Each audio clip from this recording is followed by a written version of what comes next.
Hi, Misha here. This is one I've been meaning to do for a while and put off until this model was released, and then it really came out at a very busy time this summer and energy, and it kind of got sidetracked with all the British planes. But I thought a change of pace, going to our French friends, would be good.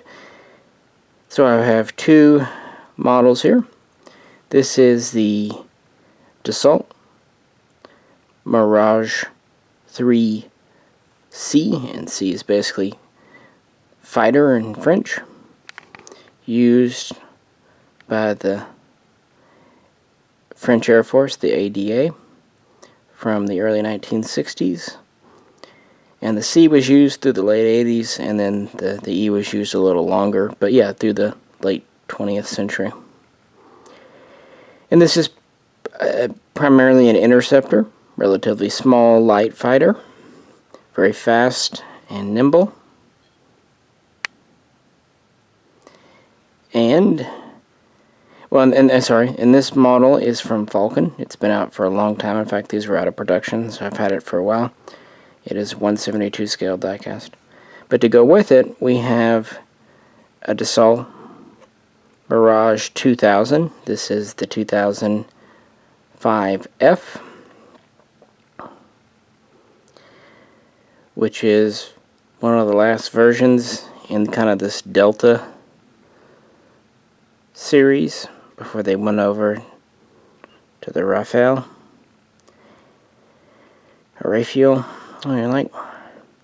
This is from Hobby Master. It just came out, a month, 2 months ago. Hobby Master long ago did a 2000, but they have not for a long time because they got into trouble with Dassault, or at least they didn't have the license anymore because Dassault really charges money for their license. It's pretty expensive to make their planes. I'm sure that's also why, amongst other reasons, Falcon is no longer around. But yeah, I thought we would just kind of talk about the two planes and the history, and yeah. And I do have this one off the stand for a reason. I'll explain. These are the typical Falcon stands. They're adequate at best. That's about it. Okay. This really goes back to 1952. It's really when France was entering into the jet age of its own accord. Kind of spurred on by the Korean War, the MiG-15 advances in the UK and in America and so on. So the French government put out a request in order for a new fast, light fighter interceptor. It needed to be able to hit at least Mach 1.3, quite a tall order for the day, get up to about 60,000 feet altitude, and so on and so forth. 3 companies kind of responded to this call, obviously Dassault because they won it, along with 2 branches of SUD, who have done models on their helicopters. But yeah, the first prototype that Dassault had was the MD-550. It flew in June of 1954. It wasn't fully set up. It didn't have any kind of weapons. It didn't have an afterburner. It used 2 small engines. It did use a delta wing. It did not have any kind of tailless design. But even though it didn't have an afterburner, it still went supersonic. It went to about Mach 1.1. And of course, it was just a test concept. They would go back to the drawing board, make some revisions, and re-release it as the Mirage I, which the first prototype of it would fly late in 1954. Next, they would begin upgrading it because they discovered quickly the Mirage 1 wasn't going to work. It was a small, light fighter, which the French government wanted, but it could only carry one modern missile of the day. because the air-to-air missiles were becoming the thing. So that wasn't going to work. So they scaled it up about a third, and they went from using 2 small engines to 1 larger engine, amongst other changes, and gave it 3 hard points, and this became the Mirage III, which first flew in November of 1956. And just so you know, the Mirage II was a planned thing that never really took off, so pretty much jumped straight from the 1 to the 3.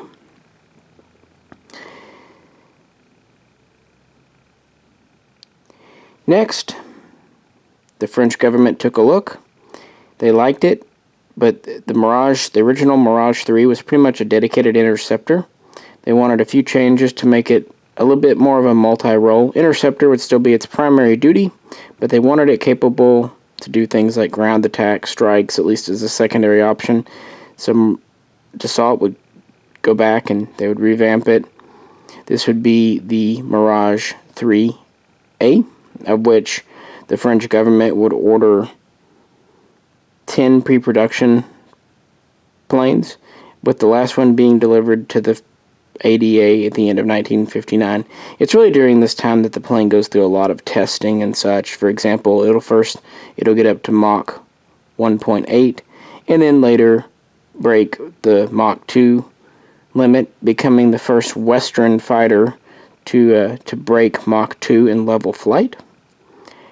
I might as well point this out, because if I don't, someone will say in the comments, these early Mirages were outfitted, or could be outfitted, with a rocket assist engine. A bit of an odd concept to us today, but this was something that Britain played with as well. The idea was basically to take off under jet power, and then once you get up to high altitude, then to switch over to rocket to intercept, say, a bomber. So with that said, after working with the kind of pre-production 3A, the 3C would first fly in 1960, with deliveries commencing to the ADA in June, July of 1961. And like I said, the 3C was basically fighter, and this was the first true full production version that was all ready to go, that had all the features. So what do we have? Well, we're a relatively long plane, thanks to what sticks out in the back here, just under 50 feet long. But we have a very narrow wing of only 27 feet. The military got more than they bargained for with speed. This really could, even in combat loading, get up to Mach 2.2. And they lost out a little bit on altitude. It could get up to about 56,000 feet. But this changing warfare in the 1960s, this was okay. They have this wasp-waisted design, which you've seen on some American interceptors, like the F-102, which is also a delta wing. The delta wing itself has some great advantages. For example, it's pretty straightforward, pretty easy to manufacture, therefore less expensive. It also gives plenty of area for ordnance or fuel tanks underneath. And it makes the plane very fast in a straight line. But it has some disadvantages. It does cut down on maneuverability, and it does make handling at lower speeds kind of problematic. So it likes to go straight and fast. Try to go low and slower and twisty-turny, it's not the best. Also, because of that, it comes in hot on landing fields. It needs a long runway because its landing speed is very high, which can be challenging to pilots, which also means it can only land in certain areas. Still, it's a trade-off, but the French were very proud of it, and hey, why not? The reason I have this off the stand is I wanted to show you the ordnance. Originally, this would have 3 pylons, but quickly this was upgraded to 5. The outer pylons, hardpoints, would feature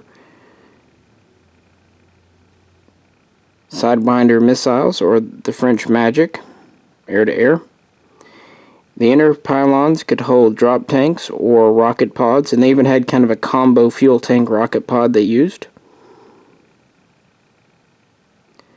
And then the center line, they had a French medium-range IR or semi-active missile. This was the single primary interceptor aspect of this. If they were going to try to shoot down, say, a bomber, this is what they would use. And unfortunately, fortunately, the model does come with it, but if you want to put it on the stand, it uses the same hull. So, yeah, I hate when they do that. I hate when you can't put all the ordnance on, because it's such a critical part of this plane. Anywho, stuck it on so you could see. That was its primary armament, with the other missiles being more for defense. And of course, rocket pods doing what rocket pods always do.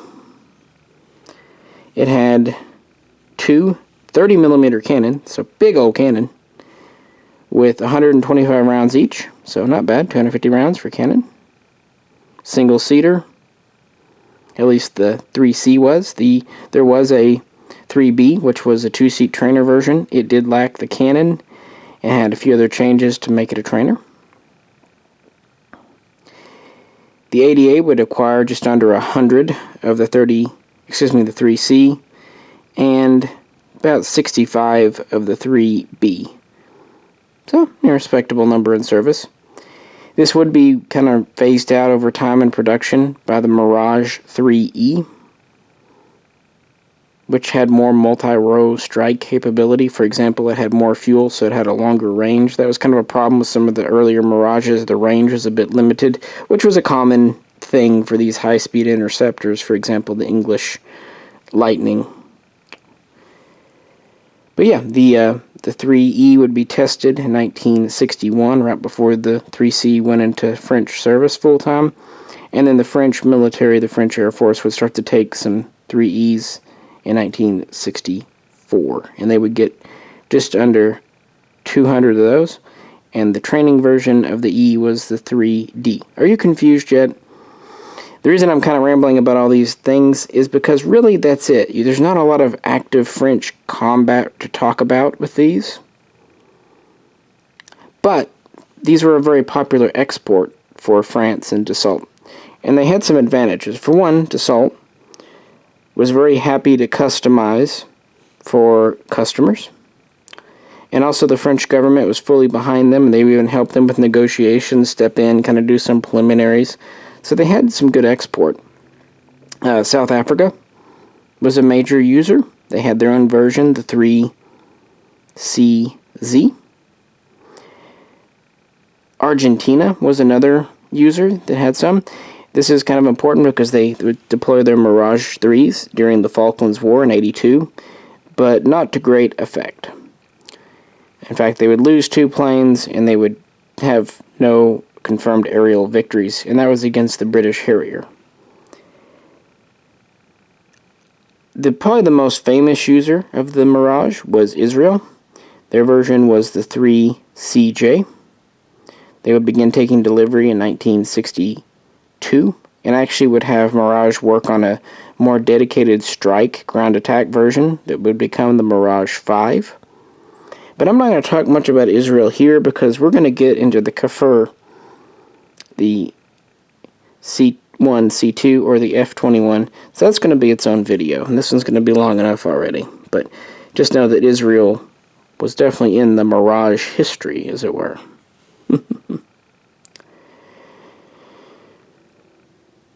And like I said, these served in the ADA all through the 70s and 80s and had a very good reputation. Their shortcomings were known, but still yet, they were very good planes for what they were. And France is very understandably and correctly proud of this aircraft. As for the Falcon model, it's your typical Falcon. It's mostly all metal, except for the tail sticking up here, but this is all piece. The ordnance is partially removable. The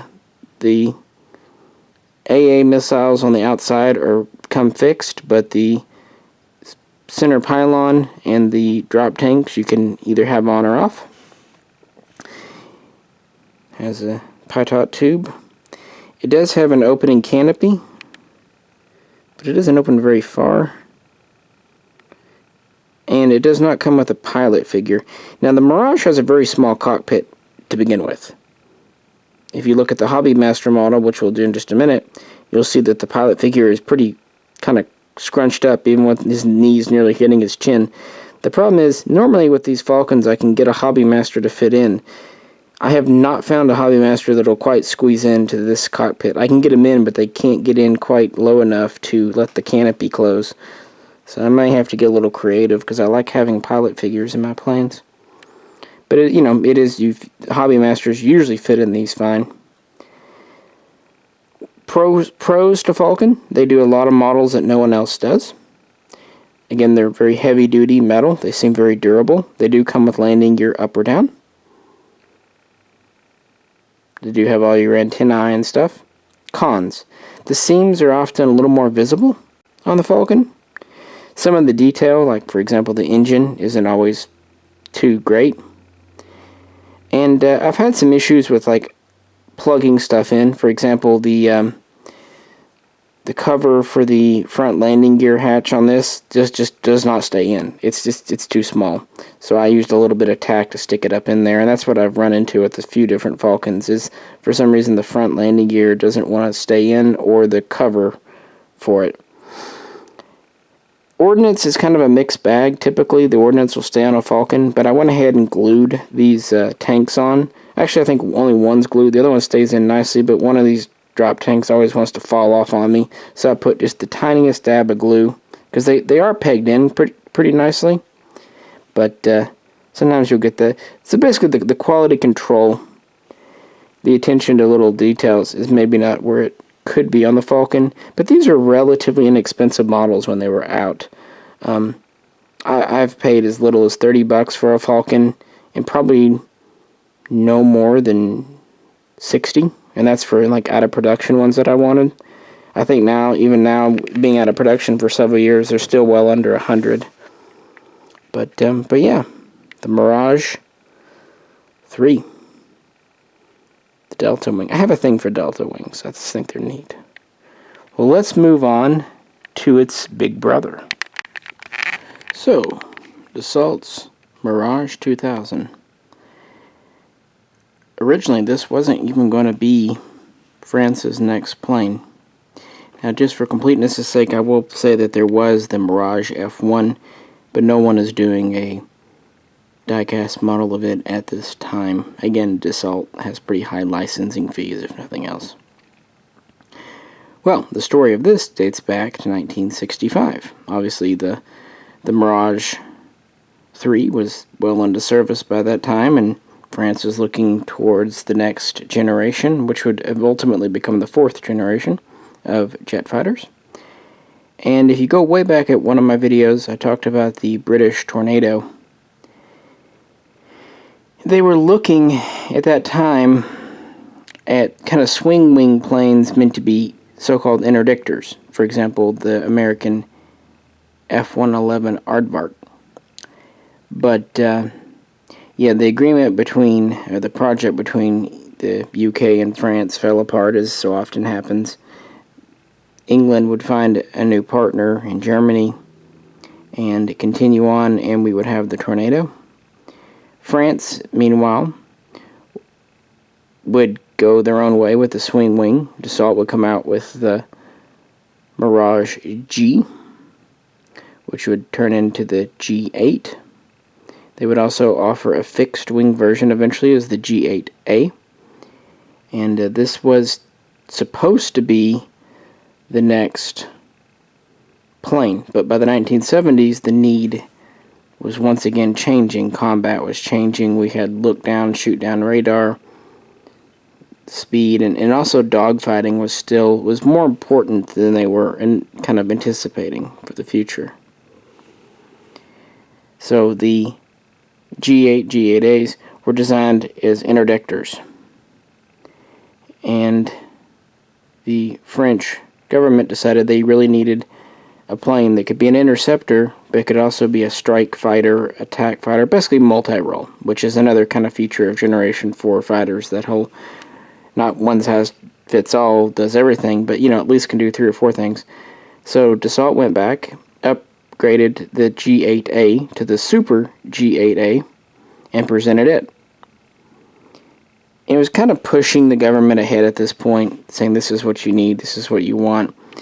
To be fair, the Super Mirage G8 there was a good fighter, at least on paper. It was also extremely expensive, extremely convoluted, extremely fidgety with lots of parts. So, right around Christmas of 1975, the Defense Council with Dassault there and everyone met up, and some decisions were made. For one, they weren't going to go ahead with the Super G8. It was just too expensive. It wasn't really meeting their needs after all. Too long in the tooth, blah, blah, blah. Mostly, it was just that it was still wanting to be an interdictor, even if it was trying to make into a strike fighter. Well, luckily, Dassault kind of had a back burner project. As I said, there was the Mirage F1, which really went into service around 1971. Well, in 1972, they kind of had a new project called the Delta 1000, which was more of a conventional, meant for export, kind of more affordable, easy to manufacture strike fighter. This became upgraded over the years to become the Delta 2000. Well, at that meeting in 1975, they looked at it and they said, actually, this other plane you've been working on is more what we want. We like the price, we like the ground attack capability more. Let's do that. So that's when the Delta 2000 became the Mirage 2000. The next year, the ADA basically outlined specs for that plane, and 200 were ordered. And really, not to get too bogged down, between 1978 and 1980, 4 separate prototypes would fly. First, they would just, of course, test the airframe. Then they would test the ability to carry weapons. Then they would test the ability to launch weapons. And then they would test a 2-seat version. Initially, the idea was to have the Mirage 2000 in service by 1982. Well, this didn't quite happen, although the first production, Mirage 2000C, again C for fighter, did come off the assembly line in November of 1982, with the first ones delivered to the ADA, first production ones I should say, in the summer of 83, and then by 84 the first full squadron had been formed and it was put into active service. Now the original 2000C was the fighter, the 2000B was a 2-seat trainer. They would also come out with the 2000N in 1988, which was a nuclear strike capable plane. It carried a nuclear missile. And then that would be further improved for conventional ordnance, becoming the 2000D, D for Delta. So there are several versions.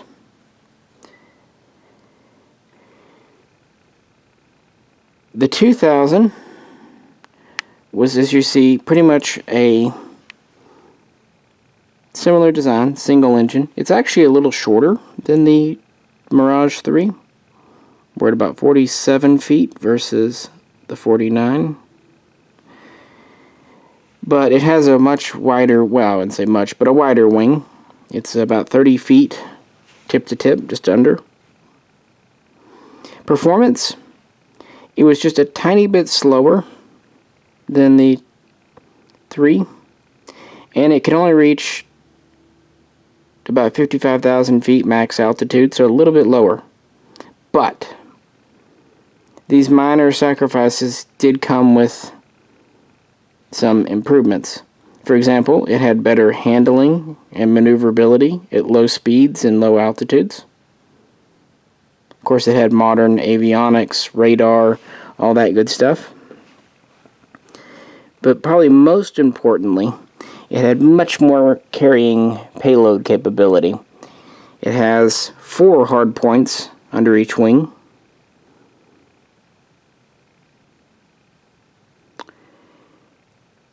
Meaning it can carry twice as much on the wing as the original.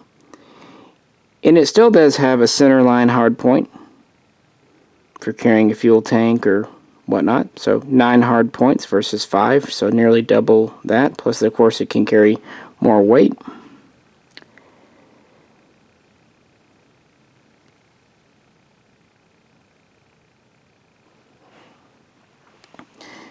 So it was actually quite a capable fighter for the 1980s. But as I said at the beginning, this is actually the Mirage 2005F. So where did this version, where did it come from?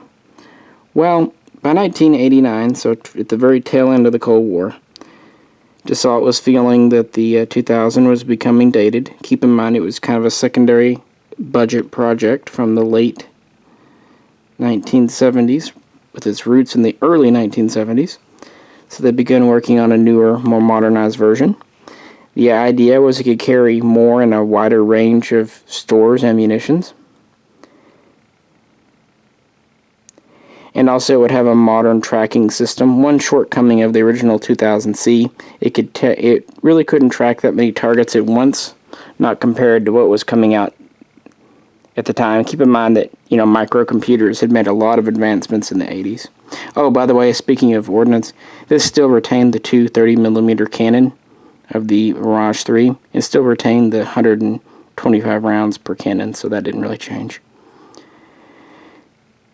So yeah, this new version that they were working on would become the 2000-5. The first prototype flew in 1991, and basically it was an upgraded. First they upgraded a 2000B, then they upgraded a 2000C, so a 2-seat and a single seat. So you could take the older 2000 and just upgrade it to the 2005 standard. The first customer was actually Taiwan. And then a year later, in 1993, the French ADA would order some. They were already looking for a whole new fighter at this time, but it was still a long time off.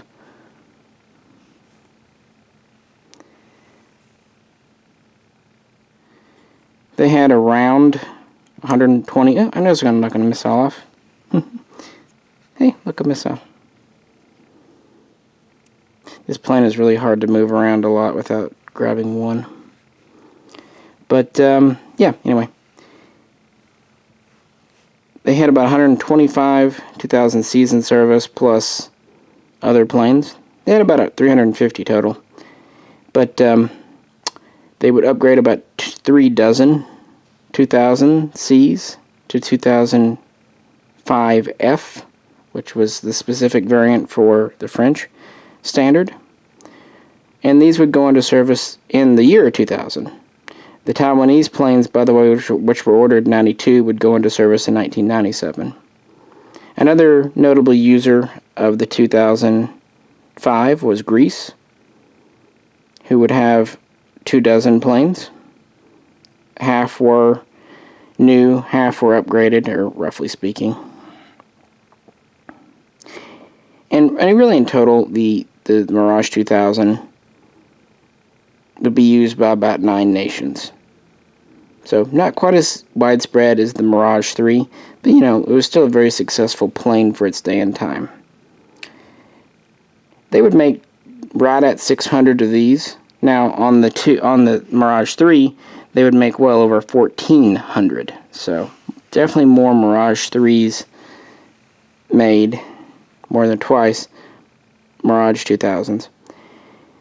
The production line would close for this in 2007, with Greece getting the last planes off the line. But these would still remain in service. In fact, several 2000s are still around today in France and Greece and other places. The French ADA has used them in the Bosnian Kosovo conflicts in the late 90s.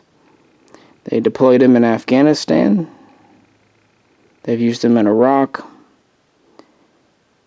More recently, they've used them in Syria. And the 2000N, the nuclear version, was actually retired last year, but the other versions are still around, including the 3 dozen 2005Fs they have. even though the Raphael is in service now, they're still not getting rid of these. So yeah, they'll probably be around for a good time longer because it's still a good solid 4th generation fighter with good handling characteristics. So yeah, the Hobbymaster model is your typical Hobbymaster. Much more attention to detail than the Falcon. Still got mostly a metal wing. In fact, on this one I think the tail is also metal. It is. Yep. As you saw, it comes with quite a bit of ordnance, and it actually does stay on very well. It's just that I've been grabbing it, and that one's been being tipped a lot. But there's a couple of versions they've come out with now. This does have the pilot figure. Again, it's got a really small, cramped cockpit, but that's just how the plane was. But of course, being a Hobbymaster, it costs more. Although today, I guess finding a Falcon Mirage III probably wouldn't be a whole lot cheaper than finding a Hobbymaster. So definitely between the two, this is the better model, but costs more. That said, the Mirage III is kind of a more iconic plane.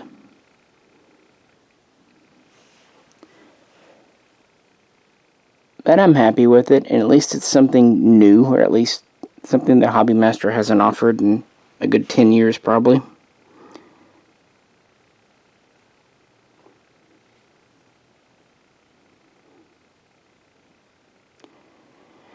So I thought it was definitely deserving of its own little video. Again, I'm going to do one on the Israeli Mirage and their copies, clones, the Nasher and the Kefir. So stay tuned for that. I also have some other videos on planes like the Sud, Puma, and Gazelle, if you're interested in helicopters. And that's really about all you can get for French Air Force stuff. There's not a lot out there, unfortunately. I'd like an F1, I'd like a Raphael, but who knows if someone will ever do those. Anyway guys, I appreciate you tuning in. If you could, like, share, and subscribe. This is Misha. And I'm going to go get a drink of water because my voice is getting tired. I'll catch you next time.